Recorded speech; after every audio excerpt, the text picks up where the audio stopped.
I lost my blazer. And I thought to myself, yeah, this is how it ends. You know, I know how this place works. You know, they'll give me a slip. I will, get detention. I will get expelled. I'll get arrested, and then I'll have to pass my, diploma through one of those little prison mail slots. Now, believe it or not, that is not actually how it played out. So, to the office, thank you for your mercy. But even after that initial panic had faded away, I found myself inexplicably upset about this missing blazer. And I couldn't for the life of me figure out why. I mean, it never quite fit right. Your sleeves too long, your shoulders too wide. It was itchy. It was never very fashionable.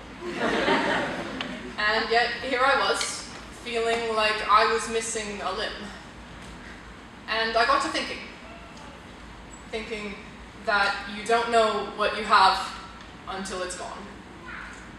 And I realized that perhaps this blazer reminded me of something else that would very soon be missing from my life. Something else, which I think we can agree was generally uncomfortable, itchy, never very fashionable,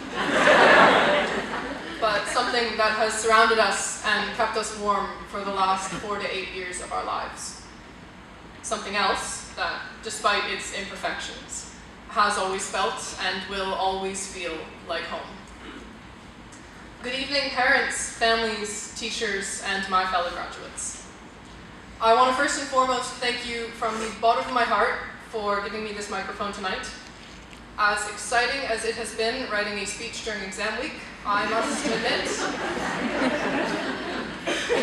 I've struggled finding the words for tonight. I mean, how can you begin to sum up all that this place has given us in such a short time? Well, let's give it a try. Sleep deprivation, chronic back pain, restart. But in all seriousness, it's impossible to capture all the lessons we've learned, the highs and lows that we've experienced in just the next few moments. Some moments will forever remain between you and me and the security cameras.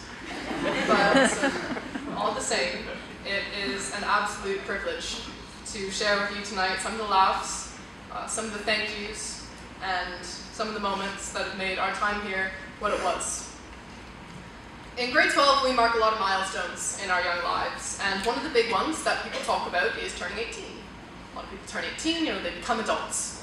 And they love to talk about the responsibilities and the stresses and the pressures that come with being an adult. You can buy scratch lottery tickets. You can fill out your own permission forms with the little health card numbers, the ones. It's very serious stuff, being an adult. So to my fellow graduates, I would invite you to turn around and to your sides, look around, and look up at these lovely people sitting here beside me. This being an adult thing, they have been at it for 30 or 40 years. That is incredible. We've been doing it for like 15 minutes. It's driven half of us crazy. And while navigating their own adulthood, while scratching their own lottery tickets, filling out their own permission forms, while navigating their own busy lives, these amazing people have never hesitated in giving us all the time and encouragement and love and support that it takes to get us up onto this stage today and out into the world tomorrow.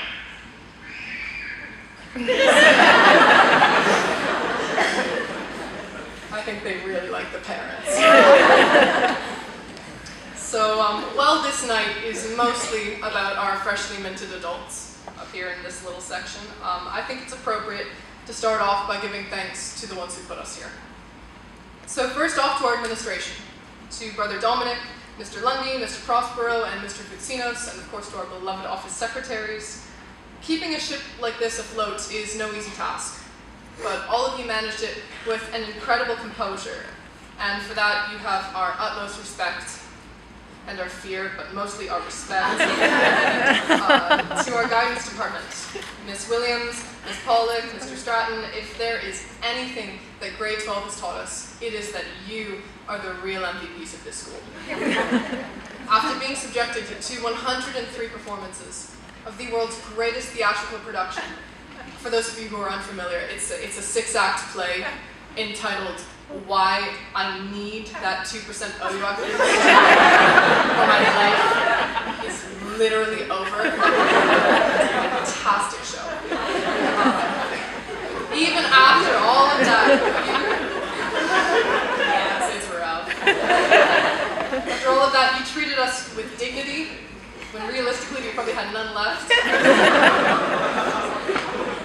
So thank you for helping us navigate, these last few ropes and for taking that final bow.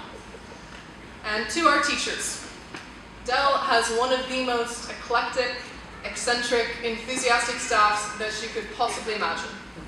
And for that reason, it is truly going to be an honor to come back and teach her in 5 years.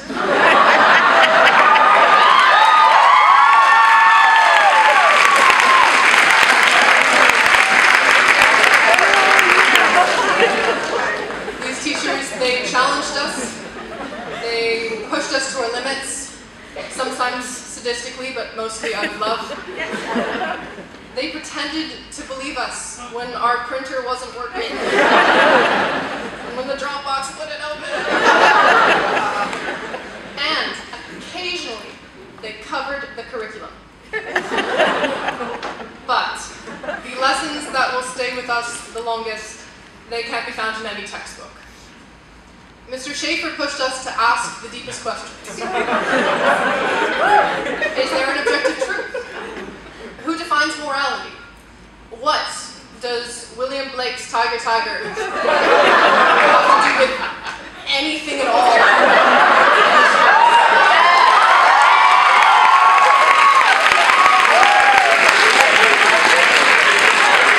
These philosophers, they might have finished their philosophy final, but I assure you, they are still seeking those answers. Mr. Flahovic and Mr. Serial taught us to find the beauty in the careful ordering of the natural world, even when that beauty looks a whole lot like a sheep's brain and an extra page of calculus homework. Mr. Lombardi, Mr. Hunt, Mr. Belisario, and Madame Francis taught us that language can be the doorway to our culture, or to someone else's, et que l'étude attentive peut être la clé. Thank you. Miss Francis, that's all you. Mr. Netto and Mr. DeSantis helped us to see the world. Mr. Shields and Mr. Lushka helped the world see us. And we caused you a little bit of pain at times. And you caused us some deep emotional scarring at other times. But in the end, please know this. You have had an impact beyond words on each and every one of us, whether or not we told you. And for that, we truly cannot thank you enough. So now that we've talked about our school parents, let's talk about our actual parents, our first and our most important teachers. When it comes to bringing up kids, there's no teacher's college, there's no curriculum.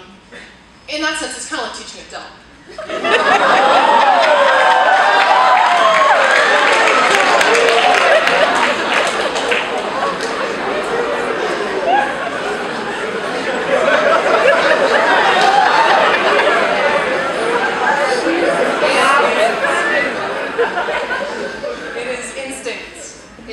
Trial and error. It is an IKEA desk with no instruction manual. But looking out at these beautiful graduates tonight, I can tell you with every certainty that you did a fantastic job. You've played many roles over the last few years to get us to this moment. Early morning chauffeur to a 7 a.m. practice, late night audience to a really, really important decon presentation, lion tamer to an exhausted teenager who knows just a little bit too much about church history. And each one of these roles you played with an incredible compassion and grace.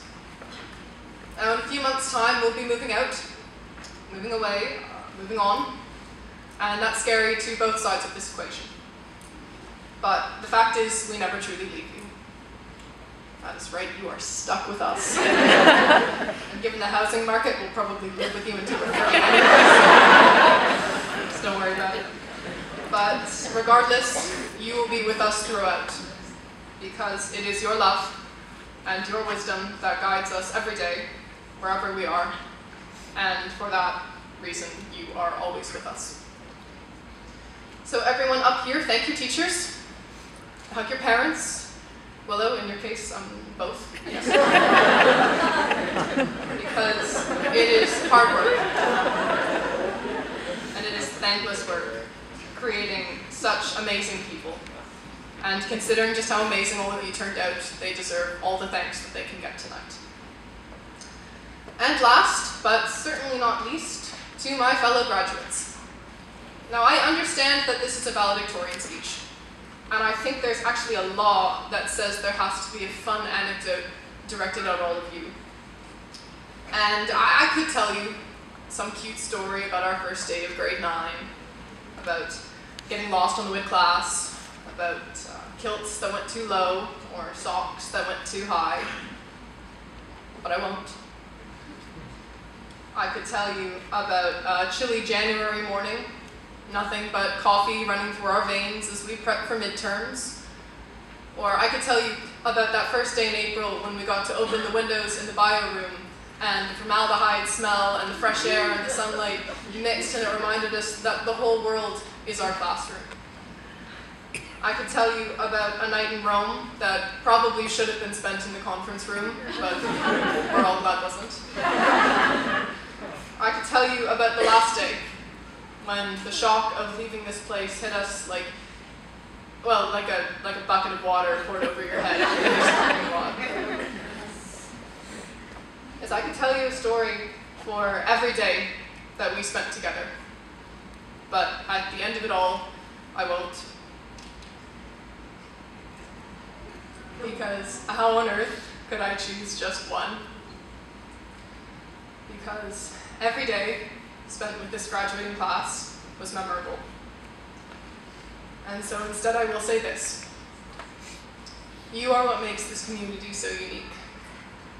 Your persistence, dedication, humor, and collegiality have made every day spent here with you something to smile back on. And these same traits will make all the difference in the years to come. So, for any of you who were wondering, I did find my blazer.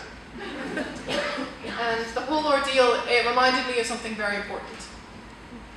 And that is that blazers do eventually find their way home. But time doesn't come back. So what final advice can I leave you with today? To hold on tight to your blazers, to the lessons and the memories, because someday very soon, when we are all walking our separate paths, we might realize how beautiful they truly were. Thank you, and congratulations everyone. I know you will all do